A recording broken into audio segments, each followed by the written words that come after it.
Salam Patriot di Suara Patriot bersama Chandra Tua.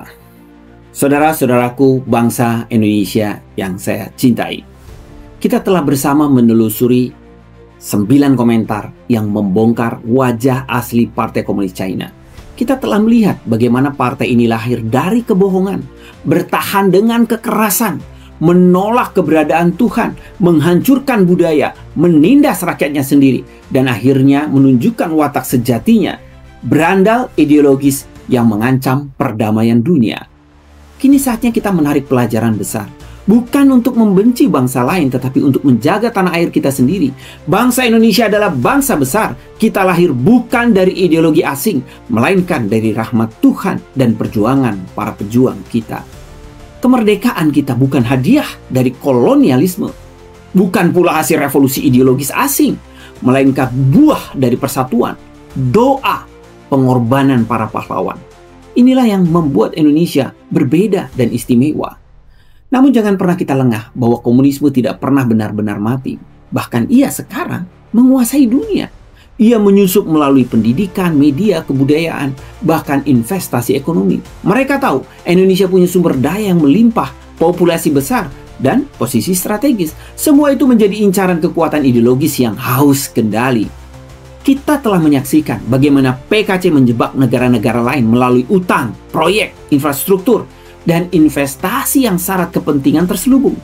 Kita lihat bagaimana propaganda mereka merajalela di media sosial, memanipulasi opini publik dan membungkam suara-suara kritis di berbagai penjuru dunia. Di negara demokratis, mereka bersuara lantang, menggunakan semua sarana media yang bisa dipropagandakan dengan bebas. Tapi di negerinya sendiri, mereka menutup rapat semua informasi, dikontrol. Hanya suara tunggal, suara partai saja yang boleh bersuara. Berbeda dibungkam, ditindas kalau perlu dilenyapkan. Apakah kita ingin Indonesia menjadi korban berikutnya? Jawabannya tidak. Kita harus belajar dari sejarah kelam China di bawah komunisme. Jangan biarkan iman rakyat kita dicabut. Jangan biarkan budaya kita dihancurkan. Jangan biarkan darah rakyat kita ditumpahkan demi ambisi ideologi asing. Pancasila adalah benteng kita. Iman kita adalah pondasi kita. Budaya Nusantara adalah identitas kita. Ketahuilah, komunisme tidak bisa direformasi, tidak bisa diubah. Ia bisa berganti wajah, tetapi jiwanya tetap sama. Penuh tipu daya, penuh kekerasan, dan haus kekuasaan. Dan senantiasa bertarung. Maka jangan pernah kita terkecoh oleh istilah manis seperti progresif, modern, atau revolusioner. Jika ujung-ujungnya adalah jebakan ideologi yang telah menghancurkan ratusan juta jiwa di berbagai belahan dunia. Semua nampak indah di awal, namun sebenarnya itu adalah jebakan, pahit berkepanjangan di akhirnya. Kepada generasi muda Indonesia, dengarkan ini baik-baik. Masa depanmu bukan di tangan ideologi asing. Masa depanmu ada di tanganmu sendiri, dalam imanmu, dalam kecintaanmu pada negeri ini, dalam semangat gotong royong dan persatuan sebagai bangsa. Indonesia punya pilihan menjadi bangsa merdeka, berdaulat, dan bermartabat, atau menjadi bangsa yang diperdaya, tergantung, dan perlahan hancur. Pilihan itu ada di tangan kita semua. Maka mari kita jaga Indonesia dengan iman kepada Tuhan Yang Maha Kuasa, kesetiaan kepada Pancasila, semangat gotong royong, kesadaran sejarah, dan kecintaan pada budaya bangsa. Lihatlah China hari ini, di bawah kepemimpinan PKC, ekonominya merosot tajam, pengangguran melonjak, kerusuhan sosial meningkat, perselisihan di antara elit politik makin tajam. Xi Jinping tak lagi memegang kendali penuh. Bencana alam datang silih berganti, kekeringan, banjir, kekacauan. Mereka semua menuai apa yang mereka tanam, buah pahit dari menanam benih komunisme.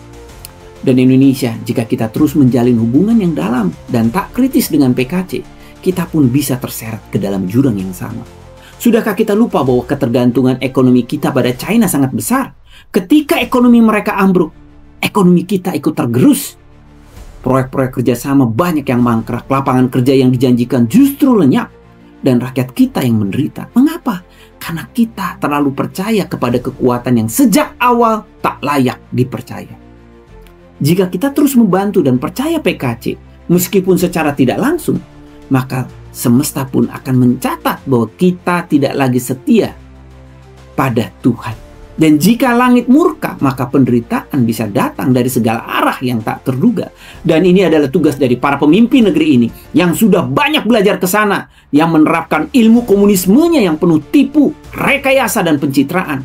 Segeralah berhenti untuk percaya pada PKC. Dan itu pasti akan membuat Indonesia selamat dari keterpurukan. Saat ini adalah pertarungan antara kebaikan dan kejahatan. Kebaikan ada di dalam demokrasi dan kejahatan ada di totaliter. Kita sudah memilih negara demokrasi. Berikan ruang demokrasi ini kepada rakyat. Dan biarlah pemerintah menjamin kebebasan, menjamin kebenaran dan keadilan itu. Pemerintah adil akan membuat rakyat sejahtera. Suara Patriot untuk Indonesia berdaulat.